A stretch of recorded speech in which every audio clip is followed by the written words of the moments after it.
kencing bayi laki-laki najis, kencing terbalik, kencing bayi laki-laki tidak najis, kencing bagi perempuan najis. Mana ada hadisnya? Nggak ada. Cuman Aisyah dan para istri yang lain nengok Rasulullah itu kalau terkena kencing bayi laki-laki dia slow aja, kencing bayi perempuan dia cepat-cepat ngambil wudhu lagi dan membersihkan semua jubahnya. Oke? Di sumbernya itu perbuatan Rasulullah. Yang lebih ngeri lagi yang ketiga, yaitu sunnah takriri, sunnah diamnya Rasul.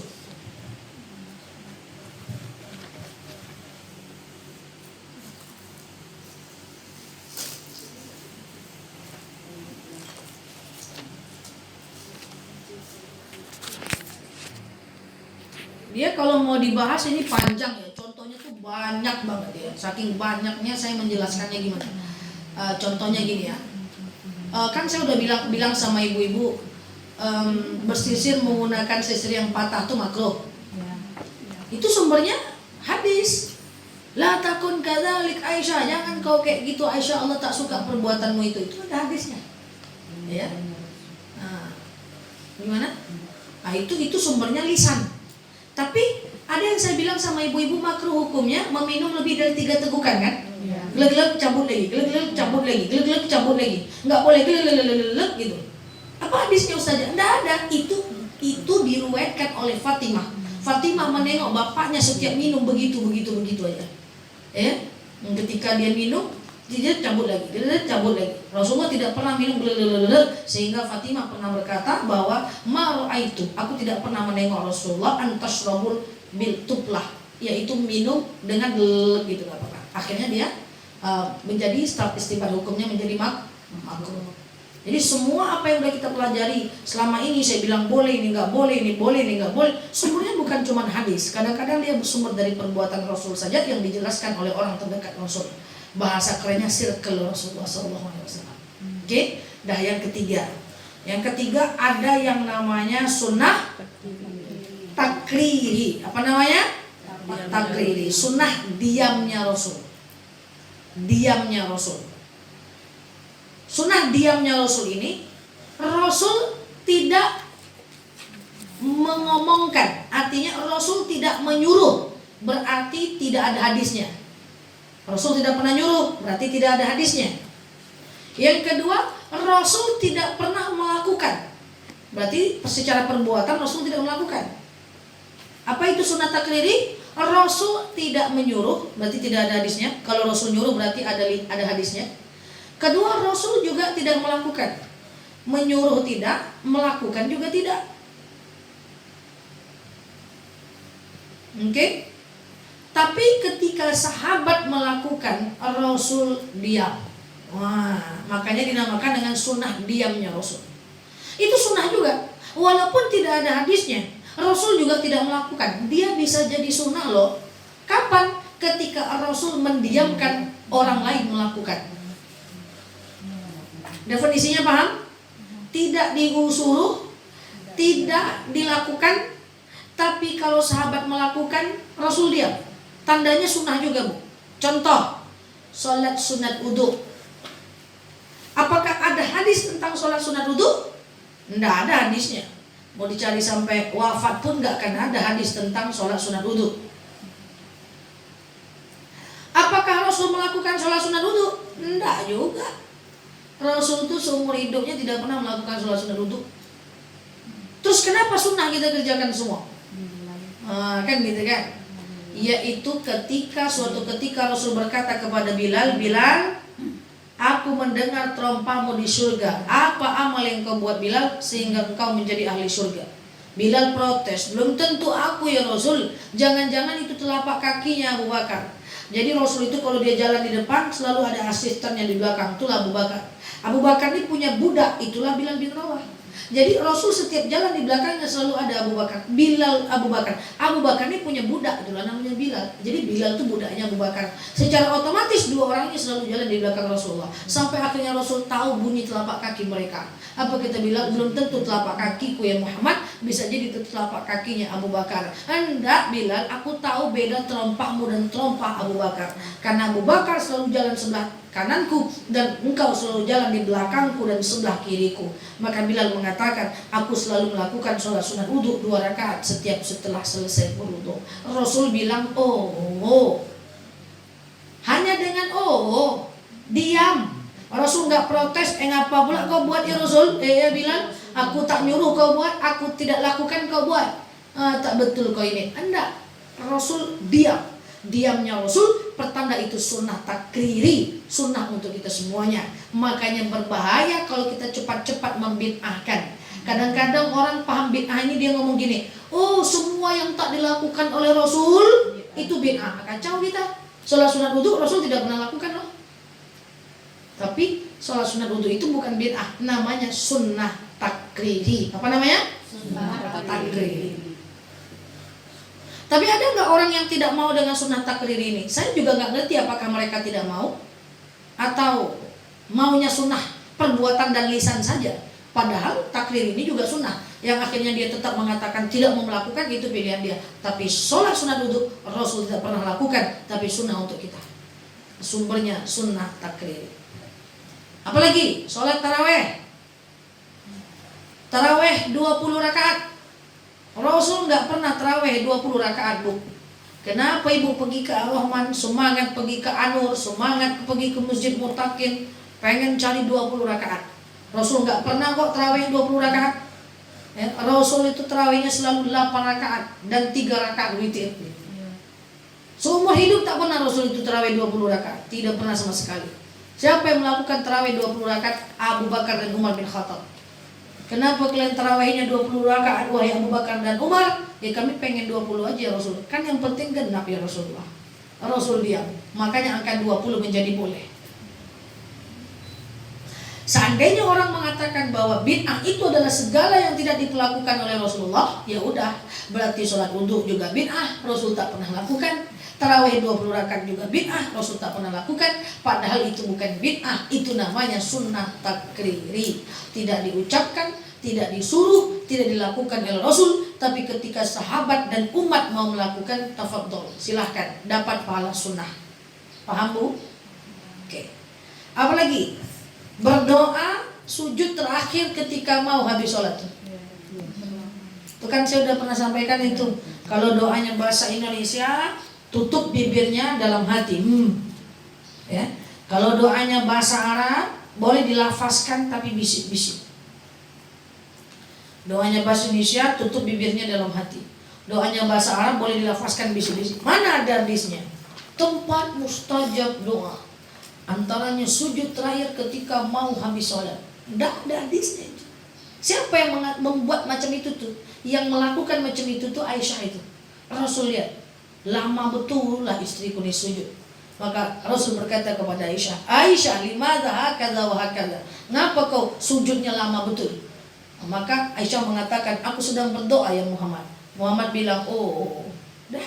Apakah Rasul lanjutkan dengan melakukannya? Enggak. Tapi itu sunnah bagi kita. Jadi hati-hati kalau kita berhenti kepada yang tidak dilakukan oleh Rasul semuanya bid'ah. Waduh kacau. Banyak yang tidak dilakukan oleh Rasul kita lakukan, Bu. Contoh zikir 33 kali. Ngapa ibu zikir 33 kali? Rasul enggak ada zikir 33 kali kok.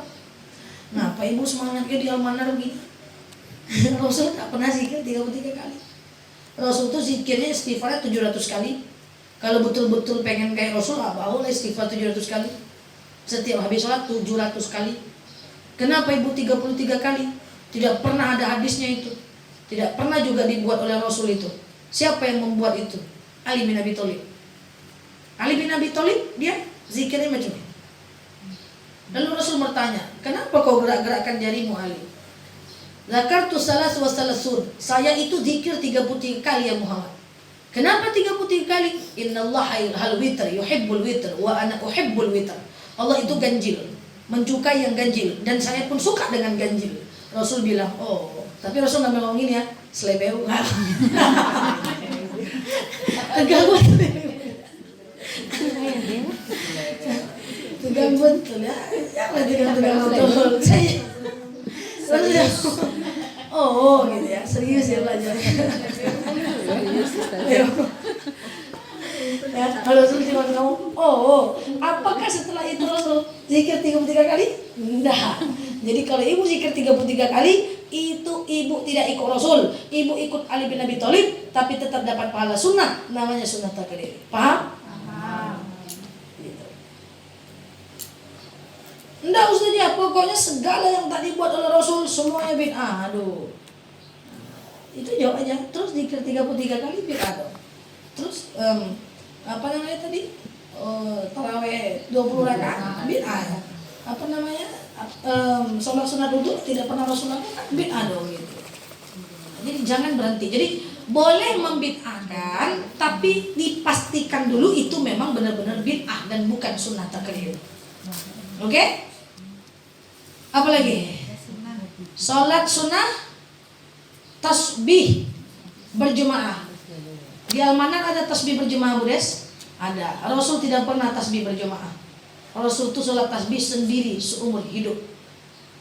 Kenapa ibu-ibu justru lebih hobi tasbih berjemaah? Tasbih itu kan berjemaah Ustazah. Sendiri bisa, berjemaah terus nyok. Ya oke, nggak ada masalah. Tapi tasbih berjemaah tidak pernah dilakukan oleh Rasulullah. Jadi suatu ketika Rasul melakukan sholat sunat tasbih itu turunnya di Mekah itu. Sunat tasbih, Umar bin Khattab sholat sunat tasbih juga, Abu Bakar sholat sunat tasbih juga. Satu ketika banyak orang yang ikut di depan Ka'bah. Lalu Umar bin Khattab mengambil inisiatif.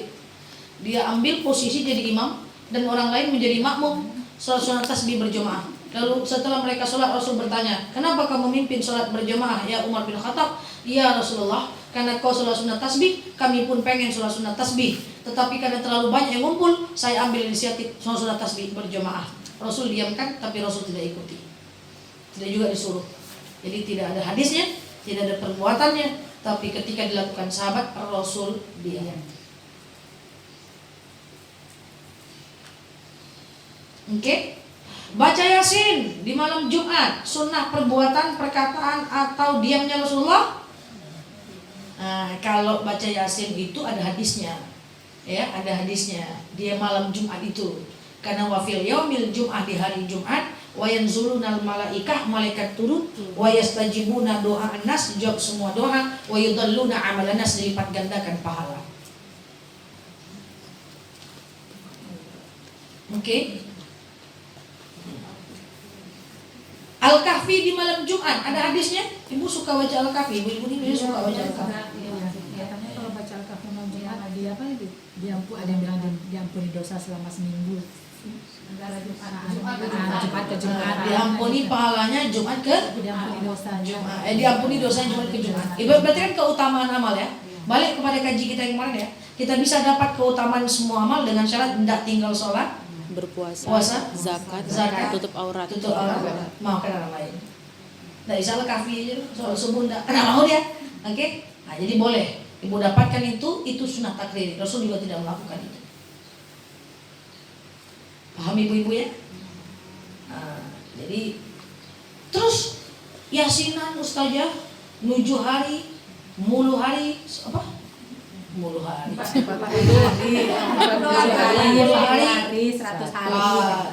hari itu ada 2 sebab. Yang pertama ada yang mengatakan itu memang sunnah takriri dilakukan oleh Khalid bin Walid. Khalid bin Walid kita udah pernah bahas, besok-besok kita ulang lagi. Dia adalah sahabat Rasulullah, ketemu dengan Rasul, mantan orang kafir yang temannya Abu Lahab, Abu Jahal, Abu Sufyan, tapi akhirnya masuk Islam. Ya. Dan dia orang hebat nomor 2 setelah Umar bin Khattab. Masuk Islamnya karena ketika dia bertarung dengan Rasul, Rasul luka. Lalu Rasul memuji dia. Mantapnya lagi Khalid bin Walid itu. Saya kagum dengan cara berperangnya dia. Sampai dia pernah melukai aku, kata Rasulullah. Lalu sahabat langsung lari kepada Khalid. Khalid, Rasul Muhammad memuji cara berperangmu. Khalid tercengang. Orang yang aku tusuk tangannya, terluka dia. Lalu dia memuji aku. Oh, ini orang baik ini kayaknya. Akhirnya Khalid masuk Islam. Karena dipuji oleh Rasulullah, dia hampir membunuh Rasul, tapi Rasul memuji. Wah, itu ahli perang yang luar biasa. Akhirnya ahli perang itu masuk ke dalam Islam. Khalid itu suka dia membaca jantungnya Al-Quran di angka-angka seperti itu. Tapi Rasul diamkan. Dan budaya ini saya tidak dan kebiasaan ini dilanjutkan oleh ulama salafus soleh. Ya. Apakah tidak boleh kita lakukan? Boleh saja, karena itu budaya, bukan budaya orang Nasrani, bukan budaya orang Buddha, bukan budaya orang Hindu. Yang jadi masalah adalah seandainya yang dibaca tuh Yasin aja, yang lain tadi baca, itu baru jadi masalah. Yang jadi masalah adalah ada kepercayaan harus 40 hari. Hari ke-43 berarti nanti mayatnya akan naik. Nah, itu baru tidak boleh ya. Itu cuma angka-angka untuk mengingatkan orang aja bahwa budaya itu ada. Ya. Yang tidak boleh itu kalau lewat 100 hari nanti ibatinya saja. Nah, itu yang nggak boleh. Apa ada yang anggap gitu? Ada. Itu yang mesti dibersihkan. Kalau lewat 100 hari nanti ibatinya saja. Takziah 3 hari 3 malam gimana? Ya sunnah, dan masalah itu salafus saleh melakukan itu. Ya. Tapi katanya 3 hari itu mayat itu bergelantungan, dia ngetuk rumah kita dan dia masih mendengarkan kita. Itu yang masalah. Itu yang nggak boleh. Mungkin? Nah, contoh ziarah kubur itu sunnah apa? Ziarah kubur. Nah, ziarah kubur itu sunnah perbuatan. Rasul kan memang pernah ziarah kuburan. Kan saya udah pernah cerita. Suatu ketika Rasul ziarah, sebelah kanan ada mayat yang sedang disiksa karena kencing tak cebok, ya kan? Mayat sebelah kiri di kuburan itu sedang disiksa karena kencing berdiri. Lalu Rasul jalan di antara dua kuburan itu, kan perbuatan Rasul melakukan. Ya. Maza ta'mal ya Muhammad, kau ngapain Muhammad? Aku sedang membersihkan kuburan ini. Ngapain kau bersihkan kuburan itu Muhammad? Ya, aku ingin meringankan beban siksa ahli kubur. Kan perbuatan. Dilakukan. Rasul ambil air putih, Rasul siram di atas kuburan itu. Bertanya lagi Abu Bakar, ngapain kau ambil air putih dan kau siram ya Muhammad? Ya, aku ingin memberikan istirahat siksa bagi ahli kubur sampai air itu kering. Maka kan kalau ke kubur kita siram kan, itu berhenti malaikat menyiksa itu. Makanya kan sering saya sampaikan, kuburan jangan dikasih atap ya, karena setiap air hujan yang jatuh mayat tak akan disiksa sampai air itu kering. Lalu Rasul ambil pelepah, Rasul tanam di atas kuburan itu. Bertanya lagi Abu Bakar, ngapain kau ambil pelepah dan kau tanam ya Muhammad? Saya ingin memberikan kesejukan bagi ahli kubur. Ziarah kubur itu sunnah perbuatan. Maka lucu kalau orang bilang gak ziarah kubur. Tapi memang dulu perempuan tuh gak boleh ziarah kubur. Pada masa Rasul tidak boleh. Tapi kalau kita pelajari hadis nasawal mansuh, hadis itu sudah dihapus statusnya dengan hadis yang lain, bahwa dulu wanita tidak boleh ziarah kubur karena banyak meraung-raung. Meraung tuh ngomong-ngomong di kuburan. Karena ilmu belum sampai kepada mereka, dilarang Rasul. Sampai akhirnya Rasul bolehkan. Jadi ibu boleh ziarah kubur silakan, tapi jangan ngomong-ngomong ya. Apalagi seperti yang saya sampaikan, suka ngomong, Assalamualaikum Bu, aku di sini Bu. Kami datang. Kami datang ya. Gitu loh. Nah, ikuti saja rukunnya sudah. Jadi Assalamualaikum ya ahli kubur, dah. Lakukan yang tadi, bersihkan, siram pakai air, tanam tanaman tak terlalu lebat, baca doa Allahumma fil lahum, Allahumma la tahrim. Jangan ngomong pula, Bu, kamu datang cucu kau Bu. Dia bilang hati-hati pulang yo, kan kacau ya. Itu sunnah perbuatan.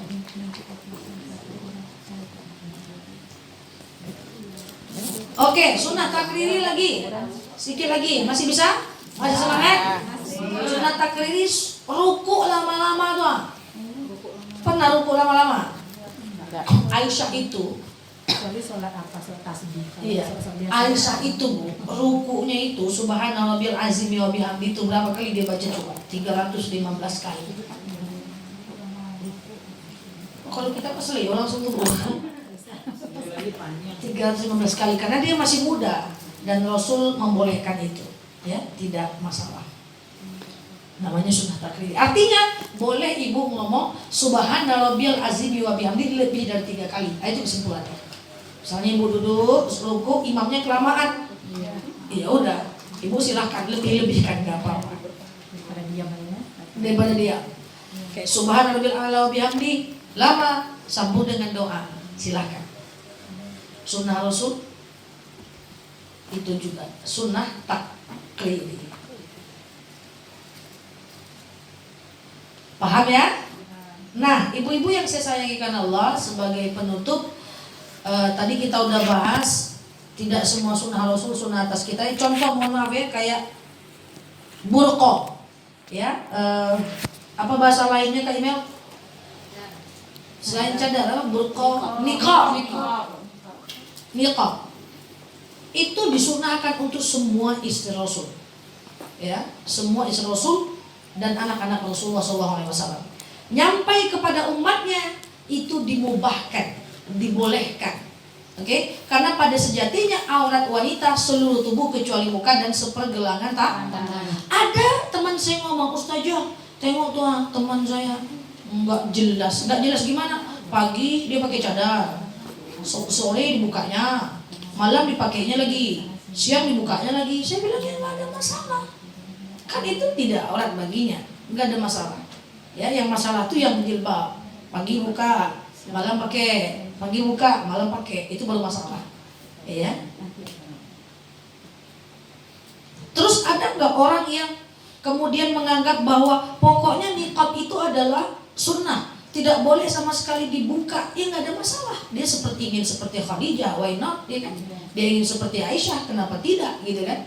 Nggak ada masalah juga. Pokoknya ini sunnah nih, saya nggak mau sama sekali nih. Bahkan dengan perempuan pun saya tidak mau dilihat nih, nggak ada masalah. Dia ingin seperti istri Rasulullah. Gitu. Ada nggak teman-teman saya yang dengan teman perempuan pun dia nggak mau liatin? Banyak. Ya udah 8 tahun saya berteman sama dia. Nah, dia nggak liatin. Meskipun at least saya satu kamar misalnya sama dia. Ya kita jalan kemana gitu, dia tetap nggak buka. It's okay ya, dia ingin seperti para istri Rasulullah. Gitu. Paham ya Bu? Oke. Ada yang mau ditanyakan?